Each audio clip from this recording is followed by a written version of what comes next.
every other 10-year-old boy, I've always wanted a race car, but unfortunately, like every other kid out there, I didn't have the time, money, space, or knowledge to have my own race car. But that all changes today. I just bought this 40-year-old Formula One style go-kart, and it is extremely rare, and I have plans to turn this not only into my dream race car, but into my dream drift car. So let's see if this thing drifts as is, and if not, I'm gonna do whatever it takes to turn this thing into my dream drift car. So let's get started. Traumatized, victimized, seen some of die. Knock you off a base with a bat when them niggas slide. Homicide, genocide, televised, emphasize, perpetuating war to that nigga, he gon' pick. This is a 1988 Menko IndyCar style go-kart that was a very rare and very limited production promotional item that was given away at some Napa stores. The previous owner said that he ended up getting his name put in a drawing because he bought something at a parts store. He got a call one day saying he's gonna get a big old package in the mail, and then this showed up. At the time, he didn't have any kids, he didn't have any use for it, so he stored it in his garage until he ended up having a few daughters. His daughters didn't show much interest in it,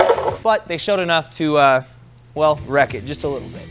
But that's not a big deal. We'll get that fiberglass fixed up, and yeah, overall, this thing is a very rad, very cool piece of history, and we're gonna turn this thing into an absolute tire shredding, ripping, fast, scary go-kart. So before we dive in and see what this thing can do, let's just walk around this thing and check it out. This go-kart is completely made of fiberglass. It's very cool and obviously a little bit delicate, so you're gonna have to watch out, make sure you don't smash into anything. The front steering is your basic go-kart steering, just spindles and some tie rods and, you know, just the things. It makes it, you know, go left and right. The tires, they might hold air still. They kind of look like they're solid, but they're not. The steering wheel is fully adjustable. It has this rod in the middle that you can take out to actually move the steering wheel further away from you. And as counterintuitive as it seems, when you're smaller, like a kid, you actually take this extending bar out. But as an adult, if you take the bar out, the steering wheel is right in your knees, so you're not gonna be able to actually steer it. Coming to the back, this thing is actually only one-wheel drive.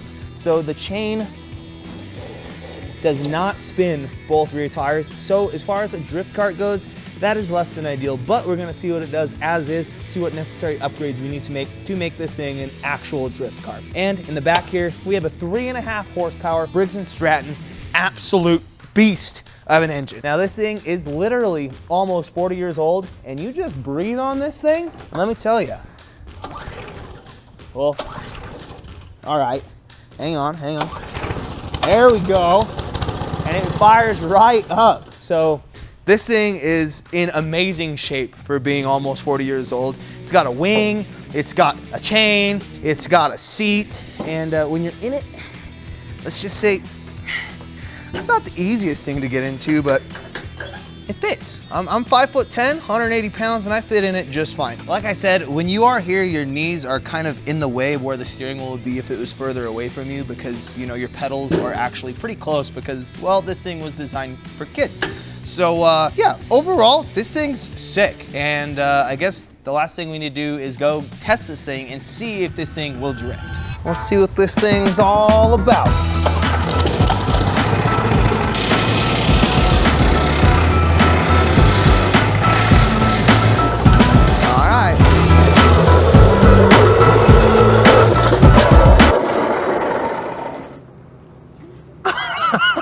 I broke it immediately.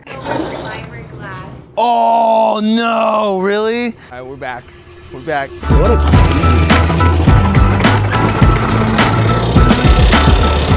all right, this thing's slow. This thing's very slow, but it is cool. I mean, everything seems to work. Turns left, turns right. The brake works. Overall, I just feel like it's slow, and I do not think, no, it is not capable of drifting right now, so we're definitely gonna have to do some improvements to make this thing drift. Now we'll do a top speed run up the hill. We're looking at like 10 miles an hour, 11. 12 miles an hour downhill. That's it, that's all it's got, 11 miles an hour.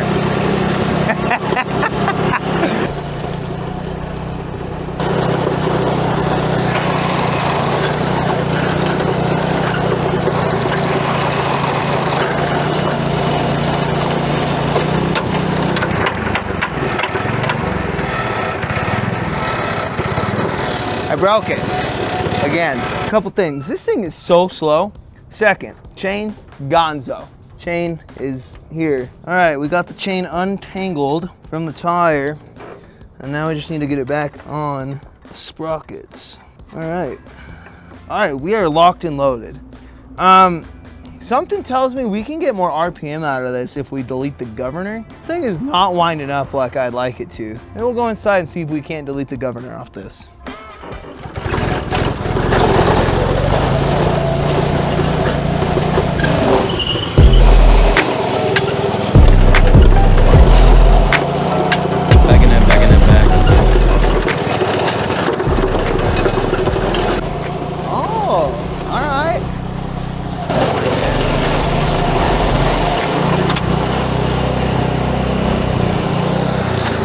Broke it again.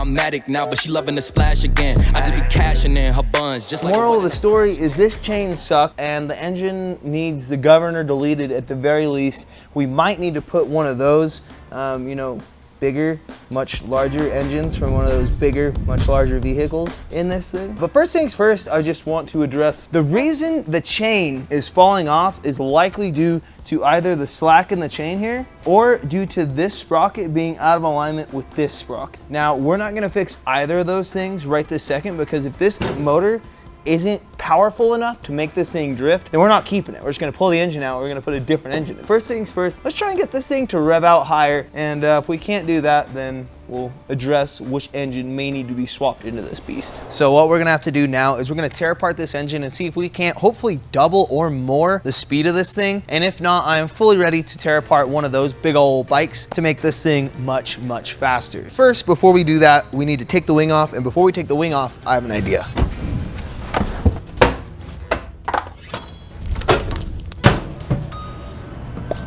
I am always on the go, and being always on the go is very hard, especially when it comes to eating healthy and eating right, and that's where today's video sponsor, Factor, comes into play. Factor takes all the stress out of meal planning, and it sets you up for success. You get to skip the grocery store, the meal prep, and the cooking, and all of that, and you just get to enjoy a great chef-crafted meal that is right here, shows up to your door, never frozen, and it is absolutely delicious. All these meals are ready to eat in just 2 minutes. Choose from a weekly menu of 35 different meal options, including Calorie Smart, Protein Plus, Keto, Veggie, Vegan, and so much more. Today, I'm enjoying one of my personal favorites, the green chili queso and chicken thigh fusilli. This is absolutely game-changing, having delicious, healthy meals right here delivered to my doorstep. They also have over 60 add-ons every week, such as these drinks, and today I'm drinking the apple beet ginger cold pressed juice, and this stuff is bomb. They also have breakfast, on-the-go snacks, and so much more to keep you fueled up throughout your day. Factor is not only cheaper, but 9 times out of 10, it's probably healthier for you than almost any takeout option out there. One of the best things is that when things get hectic, Factor has no problem changing your meal plan from either 4 up to 18 meals per week. You can also pause or reschedule any of your deliveries. So like I said, it's really easy to make this stuff work with your schedule and what you have going on in your everyday life. And just like that, I have finished a delicious lunch, and I want you guys to head over to factor75.com/50fabworks, just like here on screen, and I want you guys to pick up your own Factor box because this stuff is delicious, and for your first box you get 50% off and free shipping. That's right, free shipping. And again, that code is 50fabworks, and the link is factor75.com. Buy a Factor box, try it for yourself, and let me know. On that note, I'm gonna pull this wing off and, you know, see if we can't make this thing go twice as fast.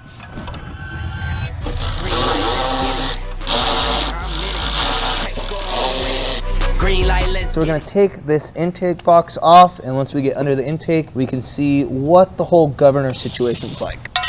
Okay, we have made some progress. So basically, this is the true throttle.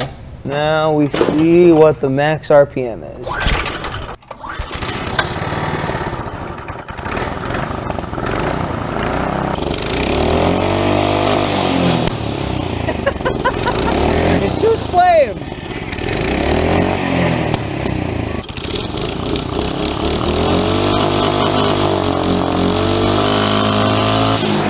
Shoots flames now. It's gotta be faster. Basically, all we did here, this is the actual throttle. The throttle cable moves a bunch of stuff, which opens this butterfly valve in between the air intake and the rest of the engine. And by manually just going like that, we make fast juice happen. So I am going to figure out a way to link this to that, so that happens when this happens. And just like that, I think I've done something that will be amazing. My throttle cable right here is a piece of aluminum TIG wire, and basically when I need more throttle, I just pull on it. By doing this and not directly messing with this whole thingamajigger there, it still does its natural mumbo jumbo that it does to stay running without just revving out. So this is basically just a secondary throttle cable that's gonna make this thing hopefully significantly faster and do drifts. And if not, well, we'll cross that bridge when we get there.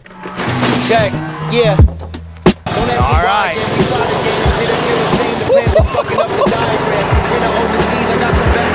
Oh, this thing is way so fast it already blew a chain. We're gonna get the chain back on it. We're gonna run a top speed run. I might have to fix the chain situation. Why are you so slow? It is way fast.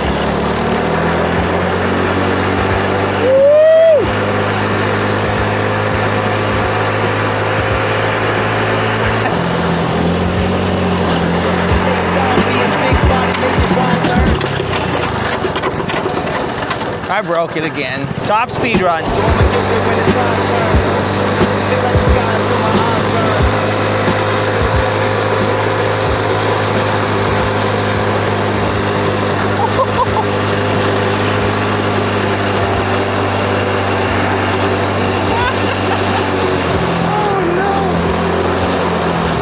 All right. It's so loud.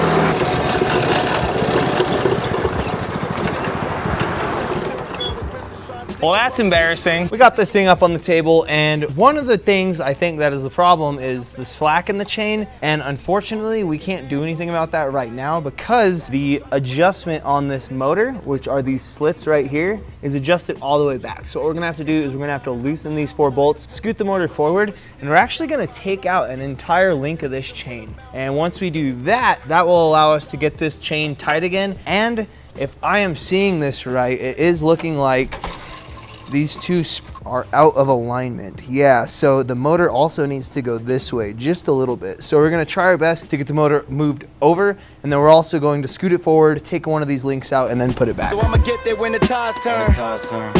All right, now that we have the chain a whole link smaller, there's no way this thing is going to fit. How we were putting the chain on before, we loop it on this back sprocket, and you put it on either side of this front sprocket, and it would just go on. And now, because the chain is so much smaller, there's no way. Both sides are extremely tight. So what we're gonna have to do is loosen all of our bolts here. Just a little bit, a little bit. Oh yeah, motors are moving. So now we should be able to put this chain on, then tighten up all those motor bolts yet again, and it should hopefully be good. Oh, that is so much tighter, but we're gonna get this thing like super tight. Play nice with me here. Oh, that's super tight, but we won't know until we go out and rip it. So in theory, wow, it's so tight, like restricts movement. But that's what we're going for. So hopefully when we go out and rip this thing, it will not fall off. And we can actually max speed this thing along with maybe drift it. Oh my gosh.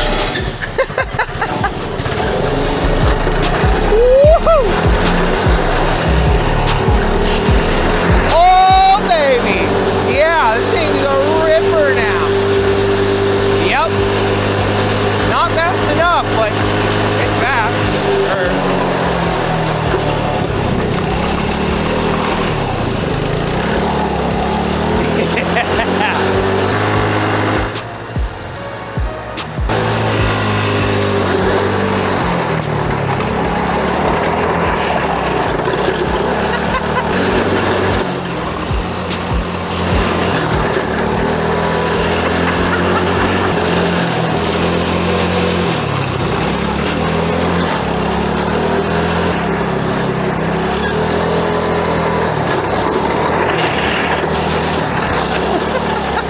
Get the speedometer out.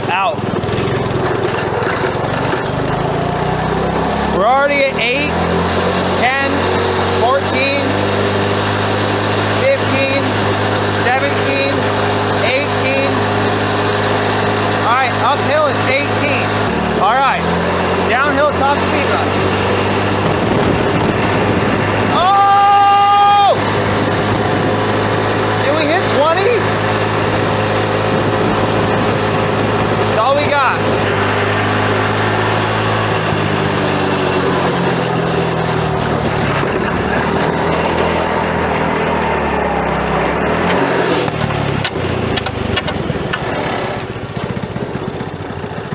This chain thing is a problem.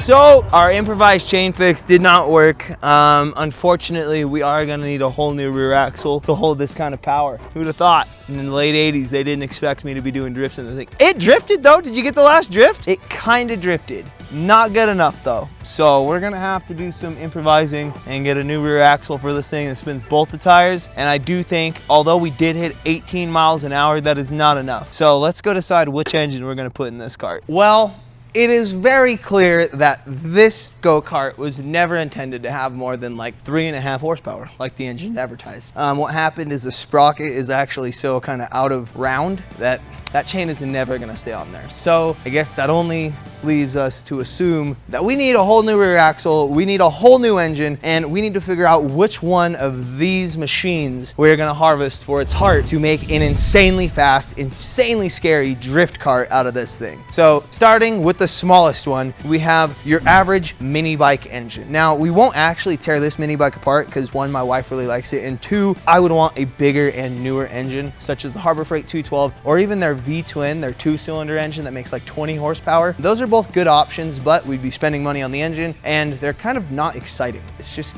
a Harbor Freight engine. Now, the second option is this. This is a 2006, I believe, KX85. This is an 85cc 2-stroke race dirt bike. This thing is very fast. It does wheelies with me on it. I'm a 180-pound grown dude, and this thing has no problem scooting me around at very terrifying speeds. The 2-stroke engines have a power band, which kind of acts like a turbo, so it's just all around, in my opinion, a good drift kart engine. It's basically a turbo engine like a 2JZ or an RB20 or anything like that. Now, the third and final option is this behemoth. Now, this is a 2004 Kawasaki ZZR 600 crotch rocket. This thing does 180 miles an hour on the speedo. I don't know if it goes that fast, but that's what it's advertised as. It revs out to 14,000 RPM, and it probably is the most good sounding for what this is, a Formula One car. Formula One cars rev out to the moon, and so does this. This thing has 100 horsepower, and it would be absolutely terrifying behind you in this little go-kart. But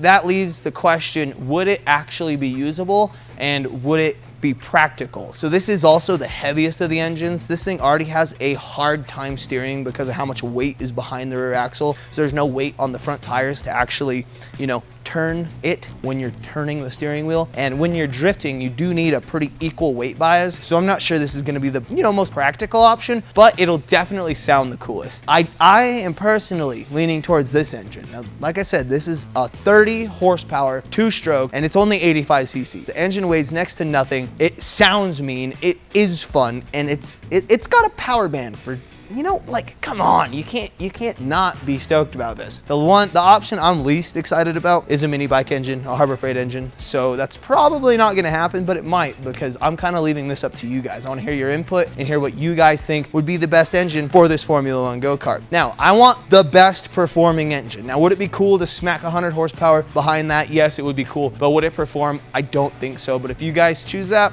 I'm gonna go with it. So over the next, you know, week or two, I'm gonna tally up the votes, see what the most voted for one is. I'll also throw a poll up on my Instagram, which is efwfab, and we'll see which one wins. But I am personally leaning towards the 30 horsepower 2-stroke engine. I think that's it for today. This thing is definitely out of commission. We broke it. It needs a rear axle. I've got one on the way. It needs a jack shaft for the new engine, whatever we do decide. And it needs a little bit of safety stuff. You know, like, I don't know what we're gonna do to make it safer, but it's pretty frightening as is. So, you know, we just gonna have to play it by ear and see what happens. Guys, thank you so much for watching. Thanks for tuning in. I really appreciate it. If you wanna support the channel even more, we have a Patreon. You can buy some merch over on the website, and you can just click the like button and the subscribe button, and that means a ton too. If you don't like my haircut, let me know. If you like the new haircut, let me know. It all matters, you know? So until next time, I'm gonna get to work building a mini Jeep. Yeah, that's for another day. Catch you guys later.